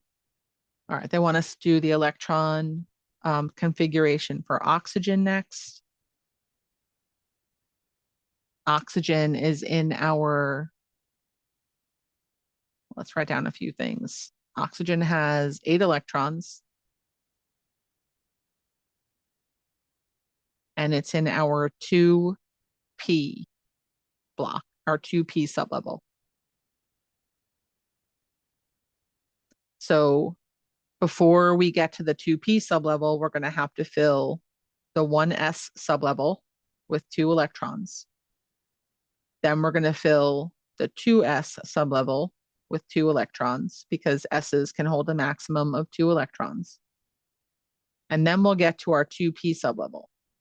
And in our 2p sublevel, that will hold the rest of the electrons that we have left. We have 8 electrons total. We've already used 4 of them. So in our 2p sublevel, that's where we'll put the rest of the electrons that we have. So that would be the electron configuration for oxygen. All right, the next question asks about silicon, and it asks us to do the orbital diagram, the abbreviated orbital diagram, the electron configuration, and the abbreviated electron configuration. And none of those are hard. That's all the stuff that we've already kind of been looking at. We'll start by writing out the element. Silicon, it has 14 electrons. We know that because its atomic number is 14. And it's in the 3rd row in the P block. So we're going to be going up to the 3p sublevel. Okay. And so again, we just have to kind of go in order. We start in the 1s. We'll do the orbital diagram first because that's the first thing in the question. In our 1s sublevel, there's 1 orbital. In our 2s sublevel, there's 1 orbital. In our 2p sublevel, there are 3 orbitals. In our 3s sublevel, there's 1 orbital. And then in our 3p sublevel, there are 3 orbitals. Okay, and we have 14 electrons. We're just going to go one at a time. 1, 2, 3, 4, 5, 6. Oop, nope, you don't fill them out like that. Even if you know that you're going to fill all of them up, it's still good practice to go one at a time so that you don't accidentally double something up when you shouldn't. So even though I'm going to fill the whole thing, I still want to do 1, 2, 3, 4, 5, 6. So I've got 2, 4, 6 is 10 so far, 11, 12. And then we come over here and it's going to be 13 and 14. That's our full orbital diagram. Our abbreviated orbital diagram works the same way that our abbreviated electron configuration works. If you look at silicon on the periodic table, silicon is number 14. And if you go backwards on your periodic table to the noble gas that comes right before silicon, you'll see that the nearest noble gas is neon. The nearest noble gas has to be a noble gas that comes before your element. It can't be the noble gas that comes after it. Okay, so neon is the nearest noble gas before silicon.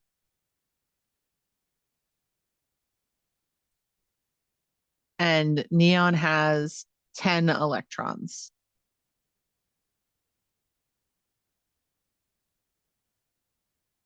And so we are going to look at our orbital diagram and we're going to count up to 10 electrons. Okay, so 2, 4, 6, 8, 10. And we're going to say that all of these orbital boxes, these can be represented by neon. So we can put a bracket and we can put Ne. And then after the Ne, we can finish with the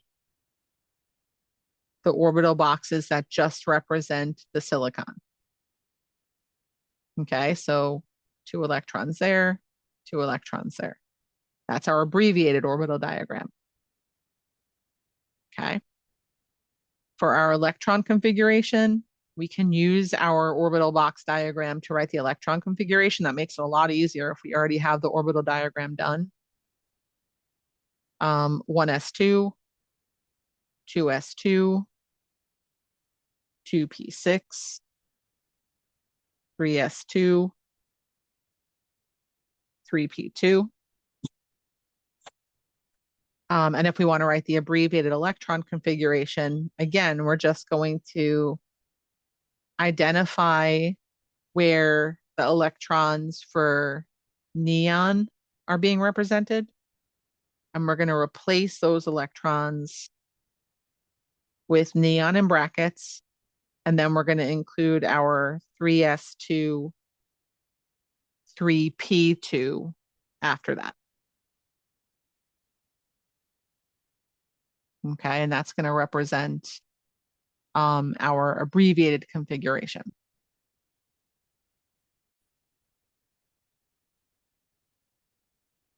All right, let's do a couple more examples.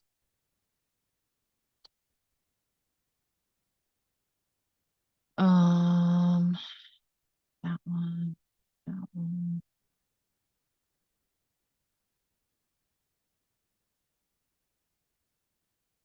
Okay, let's do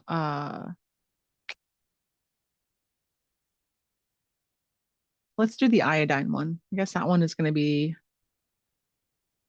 the most interesting one of the ones that are left. So it says use the sublevel blocks on the periodic table to write the electron configuration for iodine. Okay. Now, again, they're suggesting that you use the sublevel blocks here because if you focus on the blocks and what each of the blocks means, I'm going to put up the picture with the blocks on it again. Iodine is, okay, I'll show you where iodine is on here. If you use the sublevel blocks to help you map out your electron configurations, then you'll always get the order of your electron configurations correct. Because when you look at these blocks as they're written here, they're showing you the order that you need to write your electron configurations in. Like 1s always comes first, then 2s, then 2p, then 3s, then 3p. I know this is tedious, but it's worth it. Then 4s, and then what comes after 4s? It's your D block, but it's not 4D, it's 3D. Then 4p, and then you go down to the fifth row, and it's 5s, and you go over to that D block, and it's 4D, because every time you go into the D block, it's going to be one number less than the row that you're in. And then when you're finished in the D block, you go back up to the number of the row that you're in. So in this case, 5p. If you use these blocks to help you write out your configuration, it's a lot easier to do. Like, even if you look at this block system, and for us, we're looking to write the electron configuration for iodine. And I know that nothing's written here, but if you look at iodine on the periodic table, you'll see that it's in the fifth row, 1, 2, 3, 4, 5. And it's going to be right here. Okay, that's iodine. So it's going to be in our 5p block. So what that means is that everything before the 5p block has to get filled in first before we finish iodine in that 5p block. So that means that we're going to need electrons in 1s. We're going to need electrons in 2s. We're going to need them in 2p. We're going to need them in 3s. We're going to need them in 3p. We're going to need them in 4s, then 3d, then 4p, then 5s,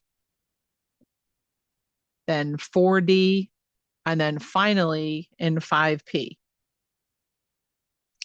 Okay, but we can use that this blocking system here to lay out our plan. Okay. And now we have all of our sublevels in order. And now you can go through and you can say, all right, first of all, you know that iodine is number 53 on the periodic table. So there's 53 electrons. So you can write that down. You know that in every S sublevel, there'll be 2 electrons because S's have 1 orbital and 1 orbital has 2 electrons. The 2s is going to have 2 electrons. Same reason. 2p is going to have 6 electrons because p sublevels have 3 orbitals. Every orbital has 2 electrons. So your p's are always going to hold 6. Your s's are going to hold 2. P's are going to hold 6. S's are going to hold 2. Your d sublevels can hold a maximum of 10 electrons because there are 5 orbitals. So your Ds get 10 electrons. Your Ps get a maximum of 6. Your S's get a maximum of 2. Your Ds get a maximum of 10. The only time that you can't fill this out with the maximum number of electrons is when you get to your last one. Because here we're not going to fill up this entire P sublevel. We're only going to fill up this sublevel with however many electrons we have left at this point, right? So if we count up everything that we have, 2 plus 4, 2 plus 2 is 4, plus 6 is 10, plus 2 is 12, 18, 19, 20, 30, 36, 38, 48. So I've used 48 electrons so far. I have 53 electrons total. Right? So, man, 8, 9, 10, 11, 12, 13. I just did that on my fingers. So I've got 5 electrons left to put into my 5p sublevel. And this is how many electrons that I put up here. 5p, 5. That's going to be my electron configuration. Okay. So I would definitely say practice more with that, but using the blocking system is a really helpful way to keep track of the order that you're supposed to fill your electrons in, because it is a specific order. You can't just fill it in any order you want. You have to go based on the sublevel blocking. Okay. All right. The last thing that we really want to talk about in this chapter has to do with some trends in the periodic properties that we can figure out based on positioning on the periodic table. So I'm going to share my screen again to talk about these.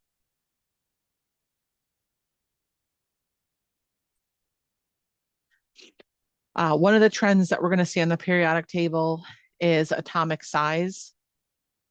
And there's 2 trend lines that you can look at for atomic size. First is the trend from the left side of the periodic table to the right side of the periodic table. If you're in the same row on the periodic table, things that are on the left side are going to be bigger than things on the right side. They get smaller as you go towards the right. That's only true within the same row. Okay, so like within row 2, lithium is going to be bigger than neon, which is on the other side. All right. If you move down a column on your periodic table, the smaller things will be up top and the bigger things will be on the bottom. Okay. So that's our size trend. What we're going to see in our periodic table is going to be those group numbers that are on the top of our columns. For our representative elements in particular, we're not going to really do this for our transition elements, but for our main group representative elements, we're going to be able to use these group numbers, 1A, 2A, 3A, up to 8A. to determine the number of valence electrons that are in the outermost energy level of our atom. Valence electrons are the electrons that are in that last energy level. Okay. And our group number tells us how many electrons are in that outer shell. What we're going to see is everything that's in group 1A is going to have one valence electron. Okay, everything that's in group 2A is going to have two valence electrons. We skip over to group 8A. We're going to see that except for helium, because helium's an outlier, it only has two valence electrons. But everything in group A after helium, if we count up everything that's in our outermost energy level, 2 plus 6 is 8 valence electrons. 2 plus 6, 8 valence electrons. It always matches back up to our column number. All right. The number of valence electrons is going to have a significant impact on some of the trends that we see on our periodic table. Okay. So let's look at these two elements. We'll use our periodic table. We'll write the group number, the period, and the valence electron configuration for the following elements. The valence electron configuration is only going to include the electron configuration for the elements in the final row. That's in the final row of your final energy level for that particular element. Okay, so you don't have to write all of the energy levels that come before your final energy level. You do not have to include those when you're looking at a valence electron configuration. All right. So for calcium, for example, I'll write both of them out so that you can see the difference between them. For calcium, which has 20 electrons, the full configuration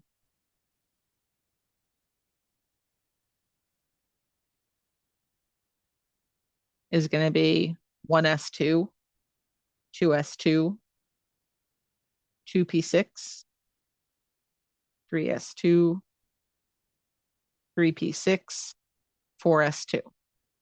Okay. The valence configuration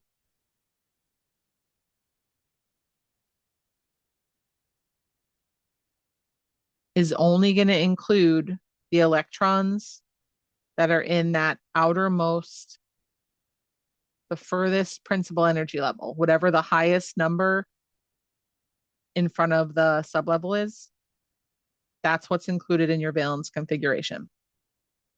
So 4s2 is our valence configuration for calcium. For lead is over in it's number 82. So it's got 82 electrons, a lot of electrons. And for lead, if we're writing out our full electron configuration for that, let me write out the abbreviated configuration first because there's a lot of rows for lead. But for lead, we're going to end up with xenon, which is the noble gas that comes before lead. So we'll put that in brackets. And then we have 1, 2, 3, 4, 5, 6, 6s2, 4f14. Okay. Just like with our D block, how our D block, when we get to that D block, it goes down by one number. When we get to the F block, it's going to go down by two numbers from whatever row that we're in. So if I'm in the 6th row, when I get into my F block, my number changes from 6 to 4. When I go into my D block in the 6th row, it's going to be the number 5. Okay. And then when I get back to my P block, goes back up to 6. And lead is the second element in the P block. So my configuration, my abbreviated configuration will be XE, 6S2, 4F14, 5D10, 6P2. And my valence configuration is going to include those two things, 6S2, 6P2, the things that are in the highest energy level. So my valence configuration,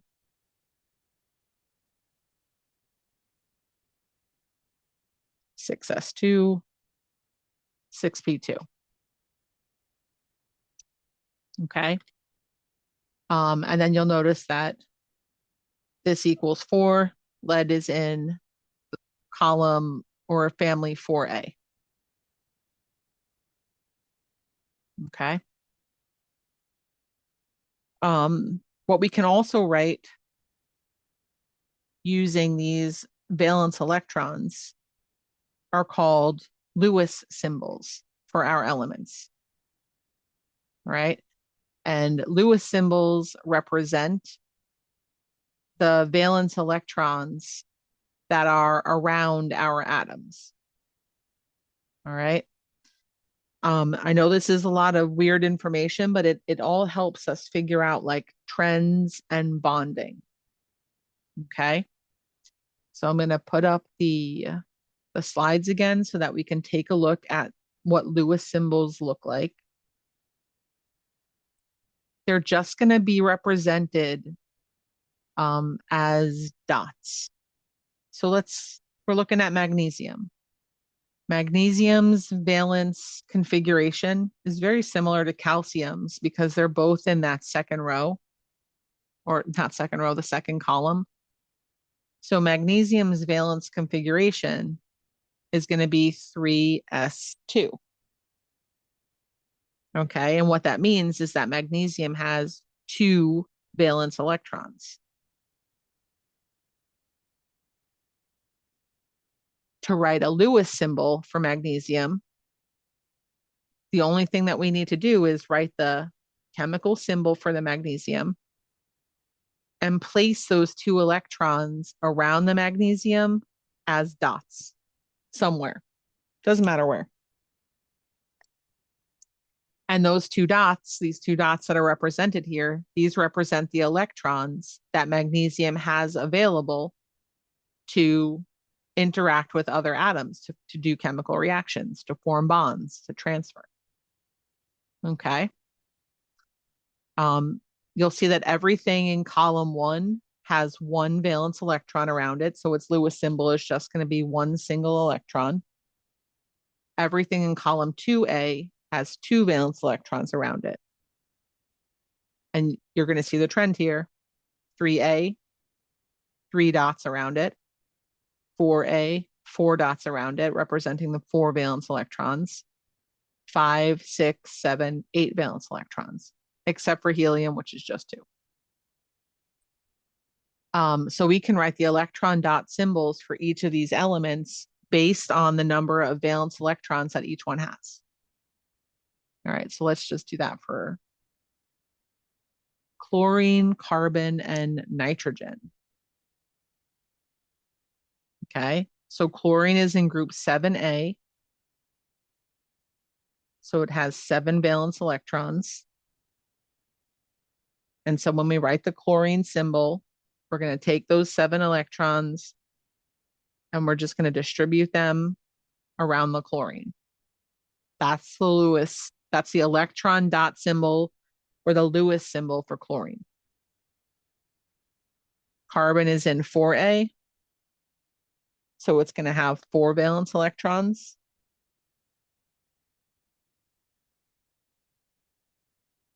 And so we're going to take the carbon, 1, 2, 3, 4 electrons around it. Okay.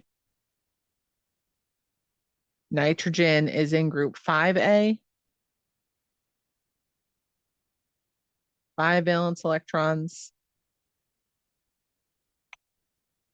And so we're going to take our nitrogen, 1, 2, 3, 4, 5.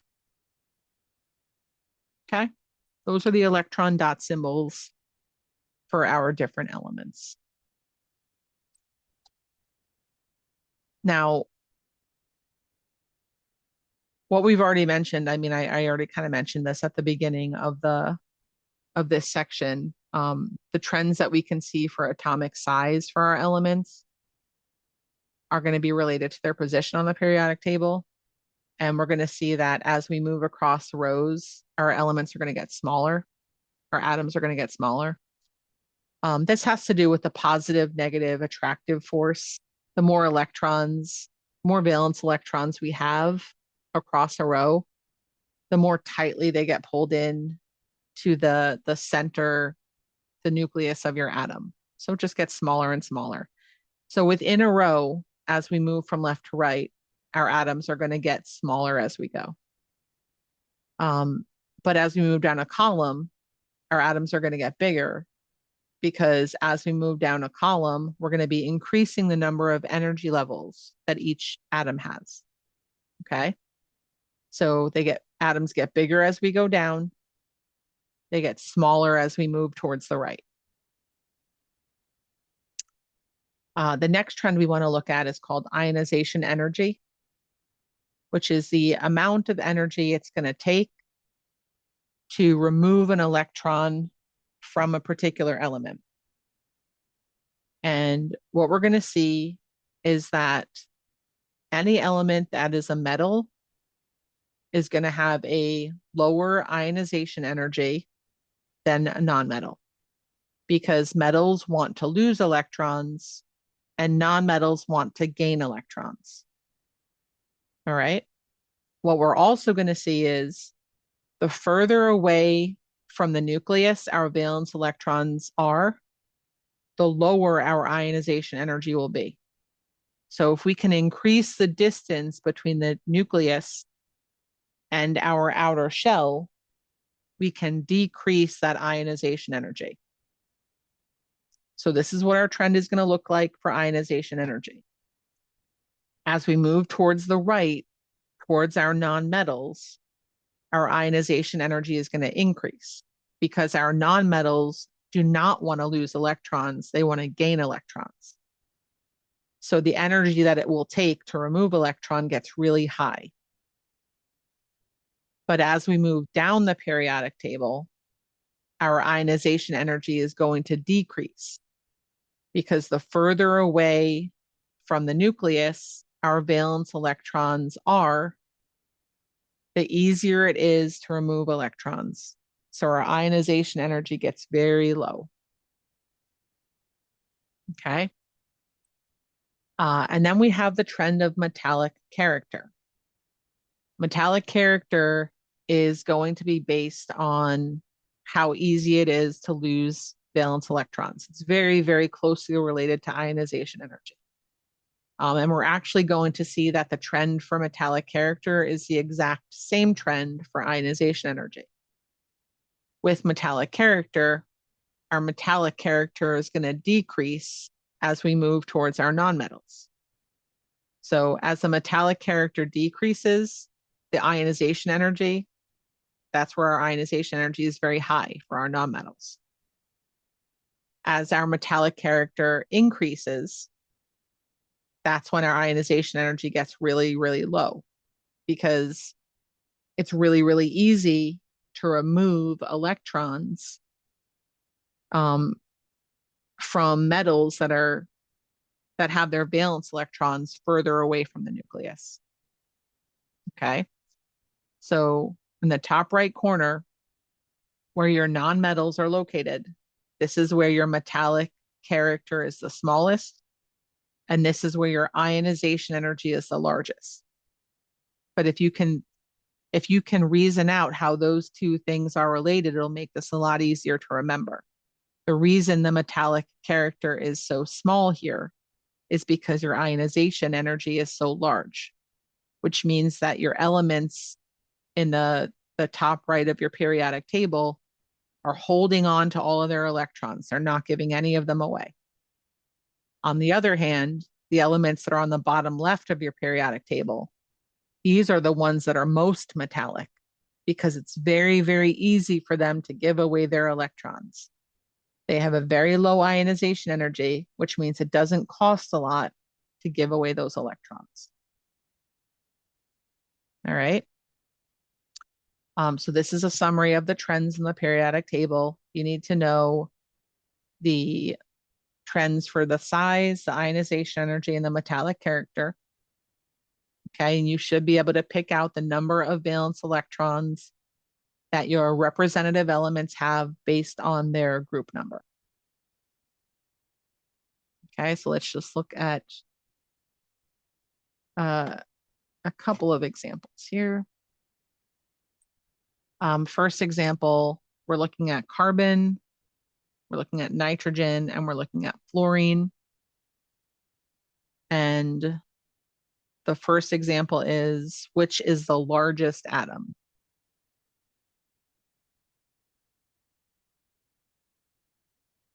Okay, let's put these in order in the periodic table. So all of these things are in the same period. Carbon is number 6.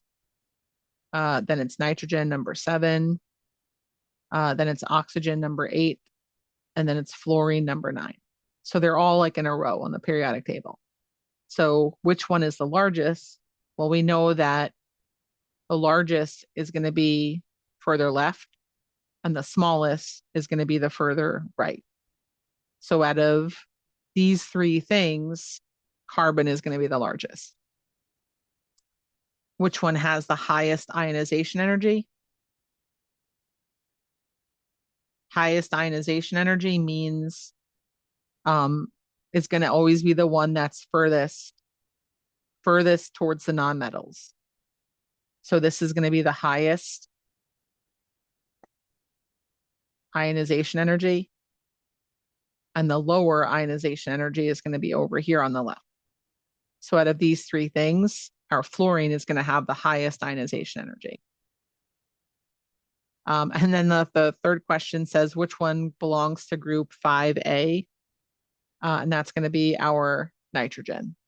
If we look at the top of the columns on each, this is 4A, this is 5A, 6A, and 7A. Okay. The next set of questions, let's look on the slides for this one because there's lots of words. Complete each of the following statements with decreases or increases. So if we go down group 6A, so we're going down a column, what happens to the ionization energy? As we move down a column, the ionization energy always decreases. Next question says, as we move across period 3 from left to right, what happens to the atomic size? As we move from the left to the right, our atomic size is always going to decrease. And the last question here says, when we're going down group 2A, the metallic character, and as we move down any column, our metallic character will always increase. It gets more metallic as we move down the column. All right. Last set of questions here. This one says, identify the smaller atom out of the following pairs. And so we're going to be looking at the position on the periodic table. Nitrogen versus fluorine. They're in the same row, but fluorine is further right. So fluorine is going to be smaller. K and Kr. We have potassium and we have krypton. Krypton is they're in the same row together. Potassium is all the way on the left. Krypton is all the way on the right. So krypton is going to be the smaller of the 2. And then we have calcium and strontium.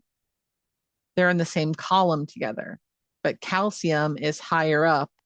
So calcium is going to be smaller than strontium.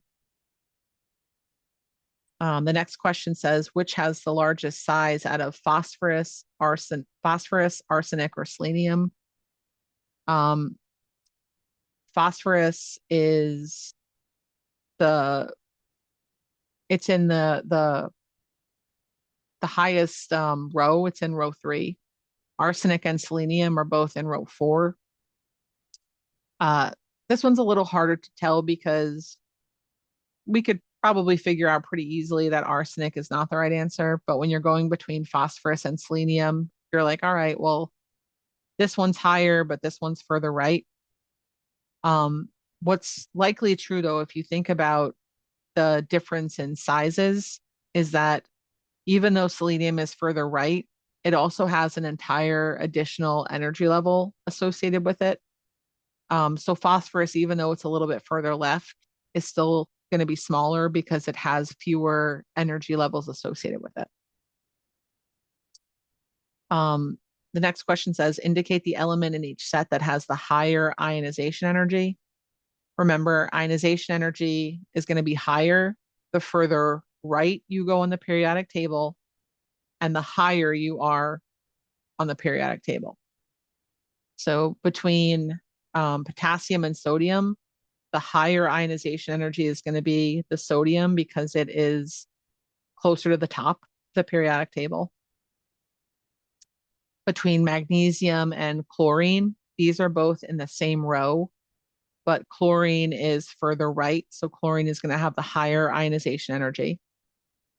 And between fluorine, nitrogen, and carbon, which are all in the same row, fluorine is the furthest right, so it's going to have the highest ionization energy. The next question says, arrange strontium, iodine, and tin in order of increasing ionization energy. All 3 of these are in the same row. So if we're arranging these in increasing order, we're going from the lowest to the highest. The lowest ionization energy is going to be strontium. So this would be the lowest. The one with the middle ionization energy would be tin. And the one with the highest ionization energy would be iodine, because that's going to be the furthest left. Or sorry, not the furthest left, the furthest to the right. And then the last question, arrange barium, magnesium, and calcium in order of decreasing ionization energy. Decreasing ionization energy means we want to end with the lowest ionization energy. The thing that's going to have the lowest ionization energy out of the 3 of those is going to be the barium. B, A. And out of the 3 of those, the magnesium, which is the closest to the top of the periodic table, this is going to have the highest ionization energy. Okay. And then the calcium will be in the middle of those 2. This ridiculous mouse writing. Okay. So hopefully that'll make sense. And that's it for chapter 4.